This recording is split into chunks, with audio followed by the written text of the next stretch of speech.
आज एक अगदी आगळा वेगळा कार्यक्रम आम्ही सादर करीत आहोत.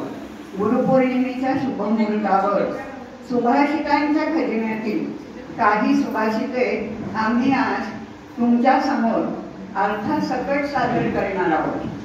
महाकवी कालिदास, भवभूती, बाणकवी भर्तृहरींच्या साहित्यातून रामायण महाभारत या ग्रंथातील अनेक सुंदर सुभाषिते, त्याप्रमाणे अगदी गीता, भगवद्गीता यातील सुद्धा सुभाषिते आम्ही घेतलेली आहेत. शोभनम भाषितम सुभाषितम, शोभनम भाषितम सुभाषितम असे सुभाषित शब्दाचे निर्वचन आहे.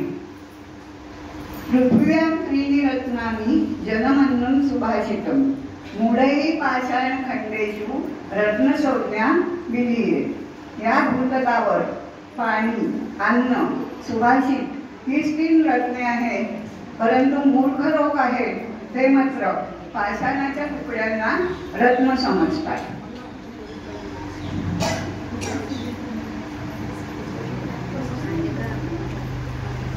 या कवीने सुभाषितांची महती वर्णन केलेली आहे आणि या सुभाषितांचा उपयोग आपल्याला व्यवहार ज्ञानासाठी सुद्धा होतो. तेव्हा सुभाषितांचा अर्थ तुम्ही सगळ्यांनी नीट ऐका.